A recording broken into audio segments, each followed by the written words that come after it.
Hello, ఎలా ఉన్నారు అందరూ? ఈరోజు మా ఇంట్లో మామిడికాయ పచ్చడి పెడుతున్నామండి. చూడండి, ఫస్ట్ కాయలు కట్ చేయించుకొచ్చాను. 3 కేజీస్కి ముక్కలు తీసుకొచ్చుకొని కలుపుకొని శుభ్రంగా అన్నీ మెంతులు, ఆవాలు, జీలకర్ర అవన్నీ పౌడర్ చేసి పెట్టుకున్నాం. ఎల్లిపాయలు ఒలుసుకొని నీట్గా చేసుకున్నాక అలా పొట్టు తీసేసేయాలి. ఇంకొకటి ఏంటంటే, మామిడికాయ పచ్చడి ఎక్కువ రోజులు నిలవ ఉండాలంటే మెయిన్ కావాల్సింది మనం శుభ్రంగా స్నానం చేసుకొని కాయలు శుభ్రం చేసుకొని పెట్టుకోవాలండి.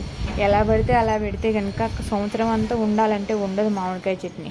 ఇప్పుడు చూడండి, ఎల్లిపాయల ముద్ద, ఆవపిండి, జీలకర్ర పొడి, ఉప్పు, కారం, ఉప్పు వేసేసినాం, కారం వేసినాక అన్నీ వేసి నీట్గా శుభ్రంగా కలిపేయాలి. మొత్తం ముక్కలకు పెట్టేటట్టు ఉప్పు కారం మొత్తం ముక్కలకు పట్టాలి. ఫస్ట్ ముక్కలకు పడితే అప్పుడు బాగుంటుంది పచ్చడి.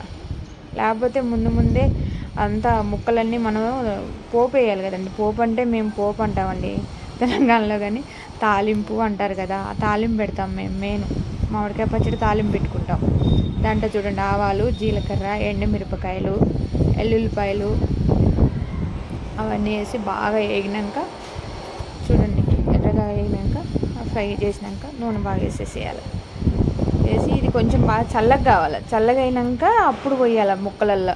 ముందే పోసామనుకోండి పచ్చడి అంతా నల్లగా అయిపోద్ది. సంవత్సరం ఉండాలి కదా, 1 year పచ్చడి కదా అది. అందుకని ఆయిల్ చల్లగా కావాలి.